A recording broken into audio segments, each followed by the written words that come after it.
Selamat hari Minggu yang diberkati.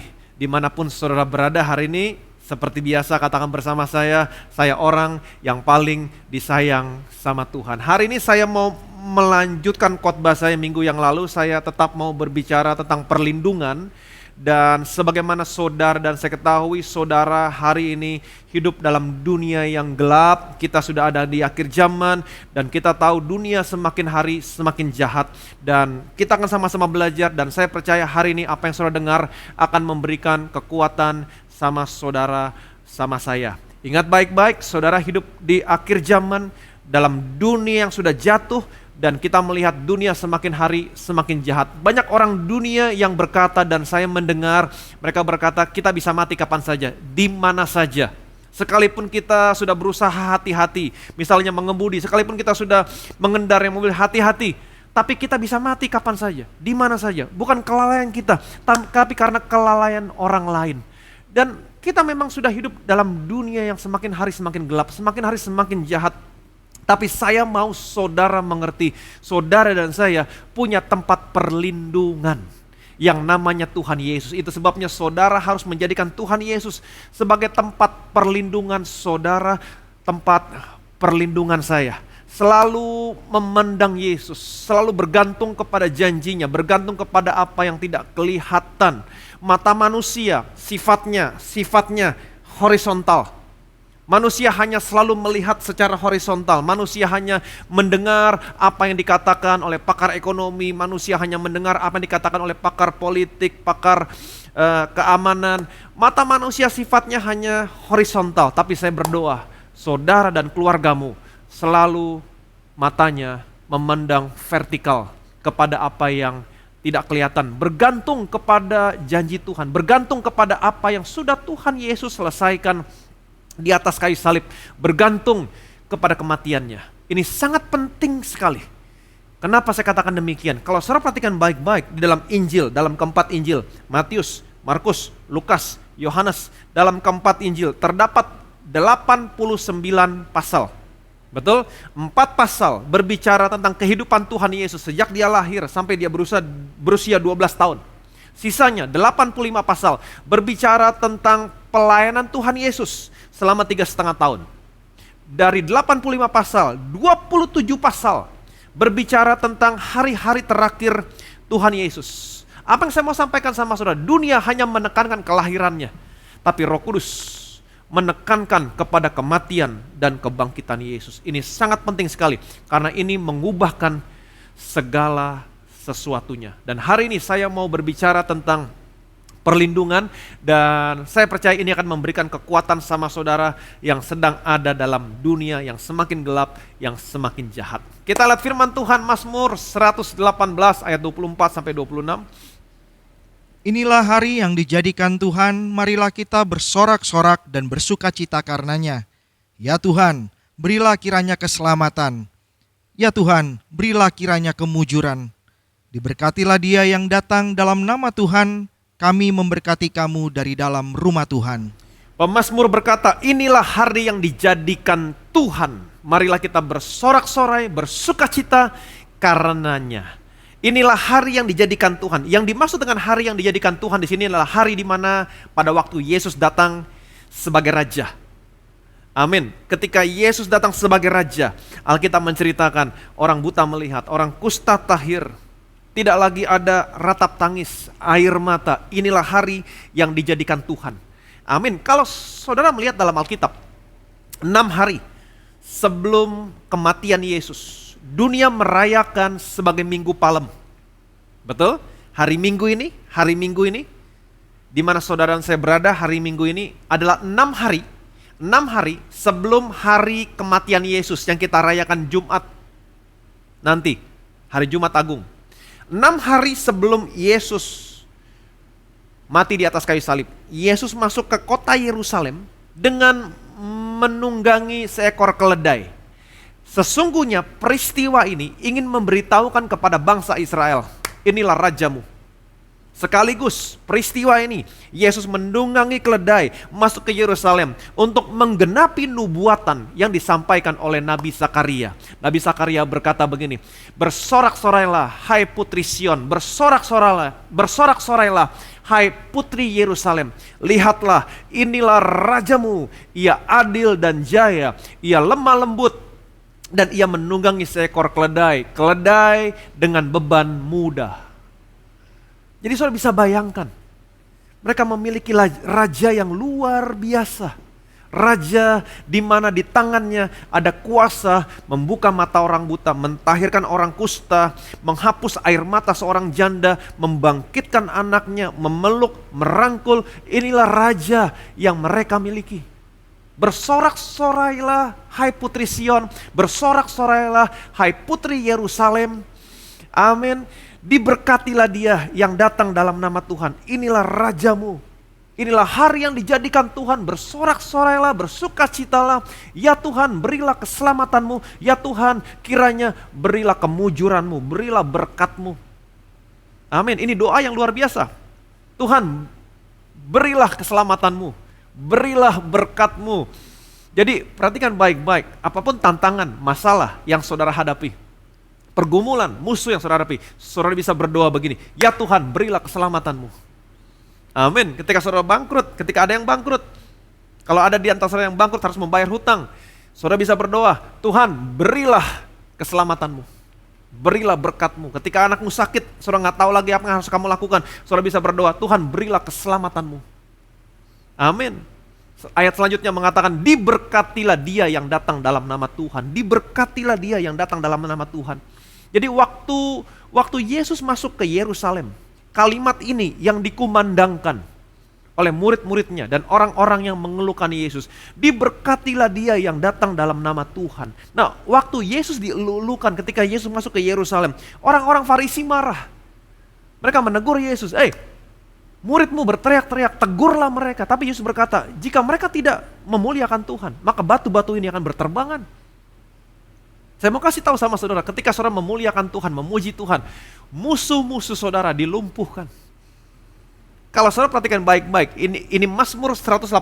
Kalau saudara perhatikan baik-baik, Mazmur 118 secara keseluruhan.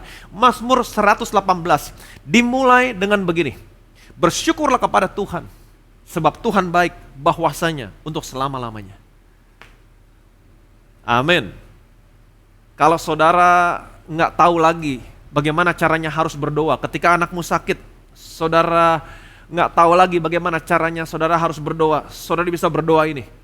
Bersyukurlah kepada Tuhan. Tuhan, aku bersyukur kepadamu sebab engkau baik bahwasanya untuk selamanya. Kasih setiamu Tuhan. Tapi mungkin saudara melihat bahwa tidak ada progres atas anakmu, tetap berkata, bersyukur kepada Tuhan sebab Tuhan baik bahwasanya untuk selamanya, kasih setianya. Mungkin saudara berkata, tapi Pak, kelihatannya iblis menang. Tetap berkata, bersyukurlah kepada Tuhan sebab Tuhan baik bahwasanya untuk selamanya, kasih setianya. Dan ini kalimat yang dinaikkan oleh barisan pemuji yang dibentuk oleh Yosafat ketika Yosafat pergi ke medan peperangan. Hanya kalimat ini yang dikumandangkan. Bersyukurlah kepada Tuhan sebab Tuhan baik bahwasanya untuk selamanya, kasih setianya. Saudara tahu apa yang terjadi? Ketika mereka tiba di medan pertempuran, musuh mereka sudah dilumpuhkan. Amin. Bersyukurlah kepada Tuhan. Kenapa? Karena Tuhan baik. Kenapa Tuhan baik? Karena kasih setianya untuk selamanya. Yang percaya boleh bilang amin. Jadi waktu Yesus masuk ke Yerusalem, waktu masuk ke Yerusalem, Alkitab menceritakan Yesus dielu-elukan. Pertanyaan saya, siapa saja yang mengelu-elukan Yesus? Yohanes pasal 12 ayat 16-17. Mula-mula murid-murid Yesus tidak mengerti akan hal itu, tetapi sesudah Yesus dimuliakan, teringatlah mereka bahwa nas itu mengenai dia dan bahwa mereka telah melakukannya juga untuk dia. Orang banyak yang bersama-sama dengan dia ketika ia memanggil Lazarus keluar dari kubur dan membangkitkannya dari antara orang mati, memberi kesaksian tentang dia. Perhatikan baik-baik, peristiwa ini Yesus masuk ke Yerusalem, Yesus dielu-elukan. Peristiwa ini dicatat dalam keempat Injil. dalam Injil Yohanes yang barusan kita baca, selain murid-murid Yesus yang mengeluk-elukan Yesus, di situ juga ada orang-orang yang percaya kepada Yesus ketika mereka melihat Yesus membangkitkan Lazarus. Hanya mereka. Sebagian besar orang Israel tetap menolak Yesus. Perhatikan baik-baik, Lukas 19 ayat 37 sampai 40.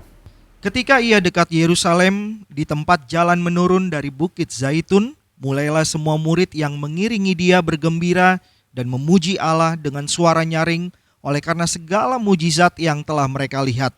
Kata mereka, "Diberkatilah dia yang datang sebagai Raja dalam nama Tuhan. Damai sejahtera di sorga dan kemuliaan di tempat yang maha tinggi." Beberapa orang Farisi yang turut dengan orang banyak itu berkata kepada Yesus, "Guru, tegurlah murid-muridmu itu." Jawabnya, "Aku berkata kepadamu, jika mereka ini diam, maka batu ini akan berteriak." Jadi sekali lagi kita lihat di sini, ketika Yesus masuk ke Yerusalem, hanya murid-murid Yesus yang mengeluk-elukan Yesus. Dan beberapa orang yang percaya kepada Yesus, waktu mereka melihat Yesus membangkitkan Lazarus. Hanya mereka, jadi hanya murid-murid dan hanya beberapa orang yang percaya kepada Yesus ketika mereka melihat Yesus membangkitkan Lazarus. Sebagian besar yang lain bangsa Israel, mereka tetap menolak Yesus. Artinya mereka kehilangan momen saat-saat di mana raja mereka melawat mereka. Mereka kehilangan kesempatan untuk menerima berkat. Mereka kehilangan kesempatan untuk menerima keselamatan. Mereka kehilangan momen ketika keselamatan datang kepada mereka. Mereka kehilangan momen saat-saat di mana berkat datang kepada mereka.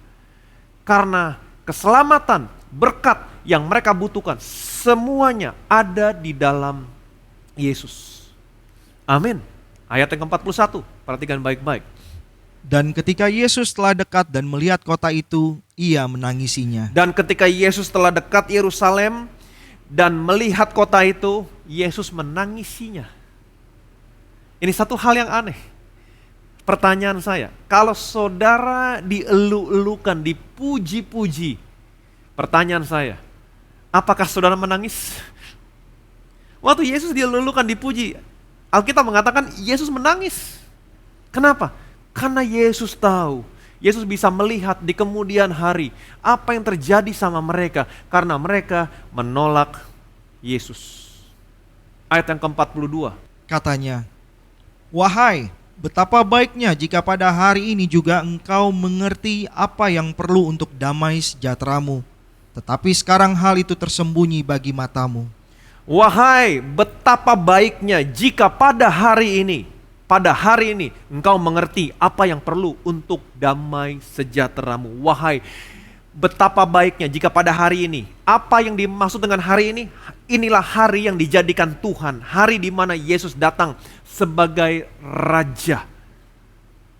Amin. Yesus datang untuk memberikan keselamatan, Yesus datang untuk memberikan berkat. Ini yang mereka butuhkan, keselamatan, berkat untuk damai sejahtera mereka. Tapi apa yang terjadi? Semuanya ini tersembunyi bagi mata mereka. Ayat 43-44. "Sebab akan datang harinya, bahkan musuhmu akan mengelilingi engkau dengan kubu, lalu mengepung engkau dan menghimpit engkau dari segala jurusan. Dan mereka akan membinasakan engkau beserta dengan pendudukmu, dan pada tembokmu mereka tidak akan membiarkan satu batu pun tinggal terletak di atas batu yang lain, karena engkau tidak mengetahui saat bila mana Allah melawat engkau." Perhatikan baik-baik, 40 tahun kemudian sesudah Yesus mengatakan ini, 40 tahun kemudian sesudah Yesus mengatakan ini, orang Romawi datang ke Yerusalem menghancurkan Yerusalem, sehingga tidak ada satu batu pun terletak di atas batu yang lain. Kenapa? Karena mereka tidak tahu bila mana Allah melawat mereka. Hari ini saudara dan saya hidup dalam dunia yang sudah jatuh, semakin lama semakin gelap dan semakin jahat, tetapi bersyukurlah saudara dan saya ada di bawah perlindungan sayap Yesus.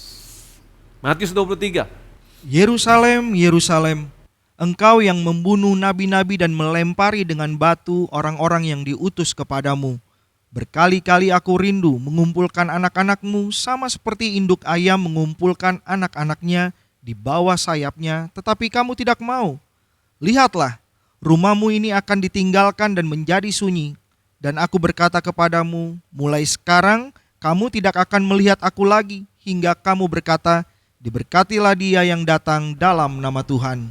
Saudara perhatikan baik-baik, Yesus menawarkan perlindungan kepada bangsa Israel. Aku mau melindungi kamu seperti induk ayam melindungi anak-anaknya di bawah kepak sayapnya, tetapi kamu tidak mau. Yesus tidak pernah memaksakan perlindungannya. Itu sebabnya saya mau saudara mengerti. Yesus mau melindungi saudara dan saya juga. Tapi dia tidak pernah memaksakan perlindungannya. Hari ini saudara ada di tengah-tengah dunia yang gelap. Semakin hari semakin jahat. Hal yang terbaik yang bisa saudara lakukan adalah menjadikan Yesus sebagai tempat perlindunganmu. Amin. Menjadikan Tuhan Yesus sebagai tempat perlindunganmu. Bagaimana caranya? Bagaimana caranya? Mazmur 91 ayat 1 dan 2. Orang yang duduk dalam lindungan yang maha tinggi dan bermalam dalam lindungan yang maha kuasa akan berkata kepada Tuhan, tempat perlindunganku dan kubu pertahananku, Allahku yang kupercayai. Orang yang duduk dalam lindungan yang maha tinggi dan bermalam dalam lindungan yang maha kuasa. Saya mau saudara mengerti, perlindungan Tuhan 24 jam dalam sehari, 7 hari dalam seminggu, 365 hari dalam setahun. Itu perlindungan Tuhan, non-stop. 24 jam dalam sehari, 7 hari dalam seminggu, 365 hari dalam setahun. Orang yang duduk dalam lindungan yang maha tinggi, yang bermalam dalam naungan yang maha kuasa akan berkata, sekali lagi saya ulangi, orang yang duduk dalam lindungan yang maha tinggi dan yang bermalam dalam lindungan yang maha kuasa akan berkata. Katakan bersama saya, berkata. Jadi saudara harus berkata. Amin. Akan berkata. Apa yang dikatakan? Tuhan tempat perlindunganku dan kubu pertahananku, Allahku yang kupercayai. Jadi saudara harus berkata. Saya setiap hari memproklamirkan Mazmur 91. Tuhan, saya adalah orang yang duduk dalam lindungan yang maha tinggi. Saya adalah orang yang bermalam dalam lindungan yang maha kuasa. Aku berkata hari ini, Engkau tempat perlindunganku, kubu pertahananku, Allahku yang kupercayai. Sesungguhnya Engkau adalah Allah yang melepaskan aku dari jerat perangkap burung, dari penyakit sampar yang busuk. Ayat selanjutnya berkata begini, perhatikan baik-baik. Di bawah kepak sayapnya Engkau berlindung. Amin. Dengan kepak sayapnya ia menudungi kamu. Jadi setelah saudara berkata, Tuhan Engkau adalah tempat perlindunganku, kubu pertahananku, Allahku yang kupercayai. Mungkin saudara gak bisa melihat, tapi saudara harus melihat dengan kacamata iman saudara. Ketika saudara berkata, Engkau tempat perlindunganku, kubu pertahananku, Allahku yang kupercayai. Apa yang terjadi? Dia akan mengembangkan sayapnya, dia menudungi kamu dengan kepak sayapnya. Amin.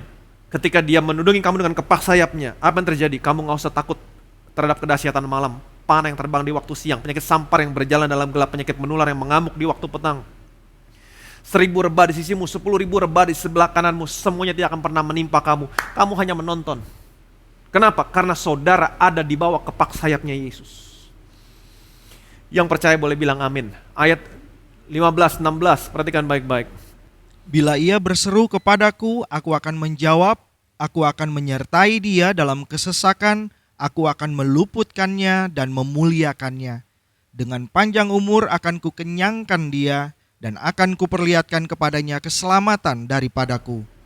Perhatikan baik-baik, ayat 15 di sini dikatakan, bila ia berseru kepadaku, Tuhan berkata bila ia berseru kepadaku. Jadi saudara harus berkata, saudara harus berseru. Bila ia berseru kepadaku, aku akan menjawab. Ketika saudara berseru, artinya saudara mau. Tuhan, Engkau adalah tempat perlindunganku, kubu pertahananku, Allahku yang kupercaya. Artinya saudara mau ada di bawah perlindungan Yesus. Ingat apa yang Tuhan katakan kepada bangsa Israel. Yerusalem, Yerusalem, aku mau melindungi kamu seperti induk ayam di bawah kepak sayapnya. Tetapi kamu tidak mau. Kalau saudara tidak pernah mengatakan, artinya saudara nggak mau. Tuhan, saya nggak butuh perlindungan, saya bisa melindungi diri saya sendiri. Saudara harus berkata, setiap pagi saya berdoa, tidak pernah saya lupa untuk mengatakan Mazmur 23, Mazmur 91, Tuhan, saya orang yang duduk dalam lindungan yang maha tinggi, bernaung dalam lindungan yang maha kuasa. Aku berkata, Tuhan, Engkau adalah tempat perlindunganku, kubu pertahananku, Allahku yang ku percaya. Ketika saya berkata, artinya saya mau ada di bawah perlindungan Yesus. Ketika saya berkata, ketika saya berseru, Tuhan menjawab. Ketika ia berseru, aku menjawab. Bagaimana caranya dia menjawab? Dia kembangkan sayapnya, dia tudungi kamu dengan kepak sayapnya.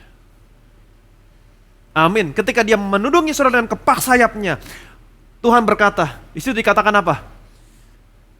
Aku akan menyertainya dalam kesesakan. Wow, aku menyertai dalam kesesakan. Itu sebabnya dikatakan, kamu gak perlu takut terhadap kedahsyatan malam, panah yang terbang di waktu siang, penyakit sampar yang berjalan dalam gelap, penyakit menular yang mengamuk di waktu petang. Ini semua kesesakan. 1.000 orang rebah di sisimu, 10.000 rebah di sebelah kanan. Semuanya tidak akan pernah menimpa kamu. Aku akan meluputkannya dan memuliakannya. Yang percaya boleh bilang amin. Dengan umur panjang akan kukenyangkan kamu, dan aku senantiasa memperlihatkan keselamatan yang daripadamu. Yang percaya boleh bilang amin. Saya mau saudara mengerti sekali lagi, hari-hari ini saudara hidup dalam dunia yang jahat. Semakin hari semakin gelap, semakin hari semakin jahat. Tetapi hari ini saudara punya tempat perlindungan yang namanya Tuhan Yesus. Bagaimana caranya? Apakah saudara mau ada di bawah perlindungan Tuhan Yesus? Bagaimana caranya? Saudara berkata, orang yang duduk dalam lindungan yang maha tinggi, yang bernaung dalam lindungan yang maha kuasa, akan berkata. Apakah selama ini saudara mengatakan? Kalau saudara gak pernah mengatakan, dengan kata lain tanpa saudara sadari, saudara gak mau. Saudara gak butuh pertolongan Tuhan, gak butuh perlindungan Tuhan. Tapi orang yang butuh perlindungan Tuhan, yang menyadari di mana hari-harinya adalah hari-hari yang jahat, dunia semakin gelap, dia akan berkata, amin. Tuhan adalah tempat perlindunganku, kubu pertahananku, Allahku yang ku percayai. Kalau saudara berseru kepada Tuhan, Tuhan akan menjawab. Dia kembangkan sayapnya, dia menudungi kamu dengan sayapnya, di bawah kepak sayapnya, saudara dilindungi. Dia akan menyertai kamu dalam kesesakan, dan dia akan meluputkan, amin, dan memuliakan saudara. Jadi mulai hari ini, setiap kali berdoa, berkata, dunia yang kita hadapi hari ini adalah dunia yang semakin gelap dan semakin jahat. Semakin jahat. Saudara dan saya butuh perlindungan dari Tuhan Yesus. Matamu senantiasa memandang kepada Tuhan, bergantung kepada Tuhan, dan selalu berkata, Tuhan tempat perlindunganku, kubu pertahananku, Allahku yang kupercaya. Amin. Ketika saudara berseru, dia akan menjawab. Dia mengembangkan sayapnya, dia menundungi kamu dengan kepak sayapnya. Dia yang berperang buat saudara. Kalau ada bahaya, ada kesesakan, panah yang terbang di waktu siang, penyakit sampar yang berjalan dalam penyakit menular mengamuk di waktu petang, dia berjalan di depanmu, dia menutup barisan di belakangmu, dia menundungi kamu dengan kepak sayapnya. Dia luputkan saudara dari kesesakan dan dia akan muliakan saudara. Dia membuat umurmu panjang dan dia senantiasa memperlihatkan keselamatan yang daripadamu. Dia membawa kamu masuk ke tempat perhentiannya untuk menerima warisan-warisan yang sudah dia selesaikan di atas kayu salib. Diberkatilah saudara, diberkatilah saya, karena hari ini saudara dan saya ada di bawah kepak sayapnya Yesus. Yang percaya boleh bilang amin. Ingat, berseru. Bilang sama kiri kananmu, kamu harus berseru. Tuhan tempat perlindunganku, kubu pertahananku, Allahku yang kupercaya. Amin. Saya punya satu kesaksian, perhatikan baik-baik. Kesaksiannya dari Aditya Pratama. Shalom. Melalui tulisan ini, saya mau menyaksikan akan kebaikan dan kasih karunia Tuhan yang begitu besar dalam kehidupan saya. Saya mengucap syukur oleh karena kasih karunia Tuhan, saya diterima sebagai calon pegawai negeri sipil di Sekretariat Jenderal MPR RI tahun anggaran 2019 dalam formasi penerjemah ahli pertama. Saya merupakan alumni jurusan Hubungan Internasional yang kini bekerja sebagai pengajar bahasa Inggris. Beberapa kali saya mencoba tes CPNS dalam hidup saya, namun belum pernah berhasil. Rekrutmen 2019 ini adalah yang kelima kalinya saya mencoba, dan puji Tuhan saya diberikan kesempatan untuk mengalami sendiri pintu mujizat dan berkat yang terbuka. Pada tahun 2018, saya mengikuti seleksi CPNS di Setjen DPR RI untuk formasi analis kerjasama luar negeri. Saya sebenarnya sudah bisa sampai di tahap terakhir, seleksi kompetensi bidang SKB, di mana sebelumnya pada tahap seleksi kompetensi dasar SKD, saya memperoleh skor tertinggi dari 3 peserta yang lolos seleksi administrasi.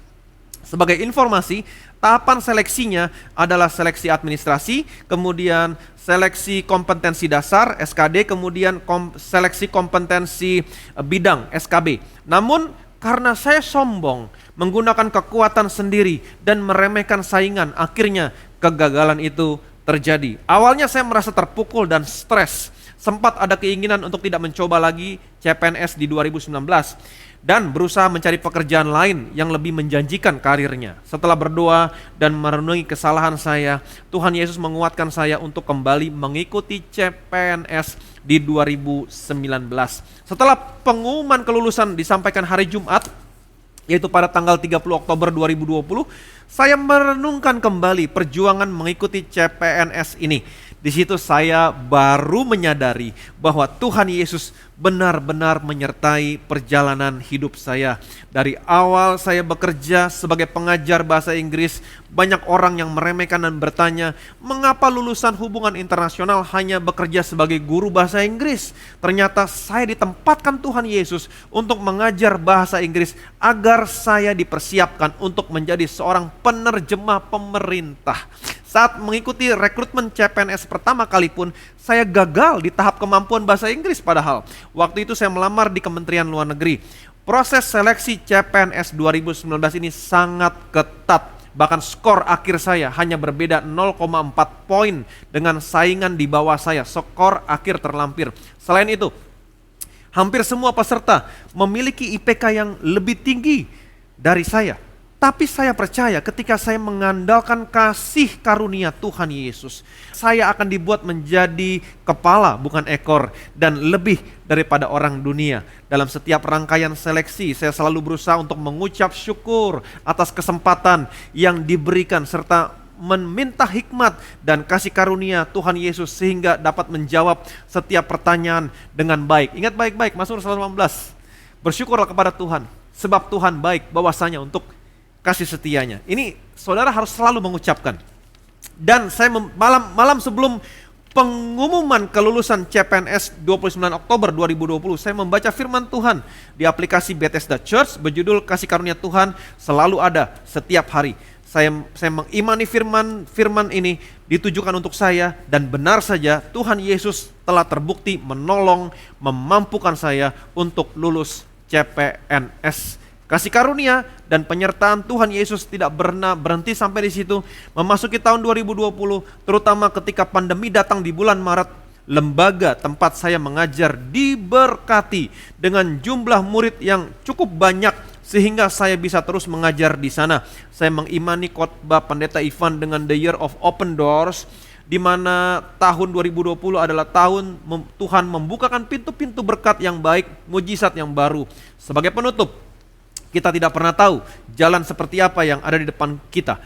Kalau sekarang kita mengalami kegagalan, berdoa dan coba melakukan introspeksi diri, tetap andalkan hikmat dan kasih karunia Tuhan, karena Allah turut bekerja dalam segala sesuatu untuk mendatangkan kebaikan bagi mereka yang mengasihi Dia.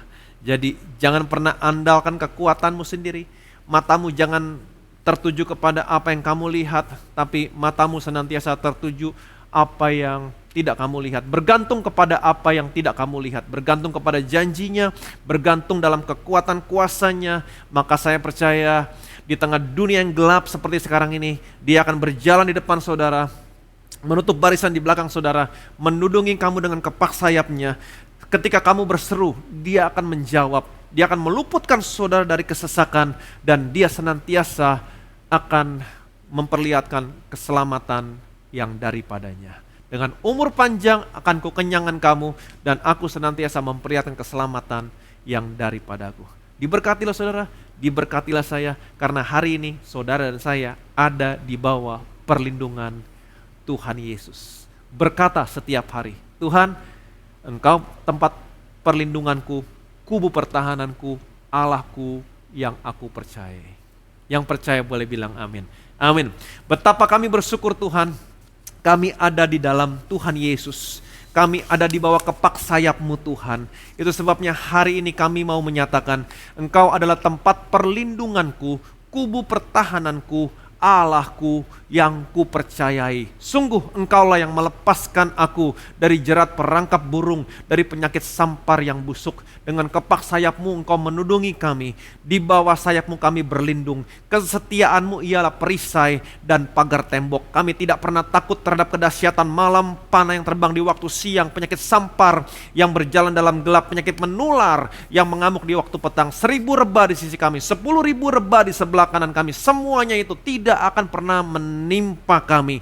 Tulah tidak akan pernah mendekat kepada kami, malapetaka tidak akan pernah mendekat kepada rumah kami, sebab Engkau adalah tempat perlindungan kami, kubu pertahanan kami.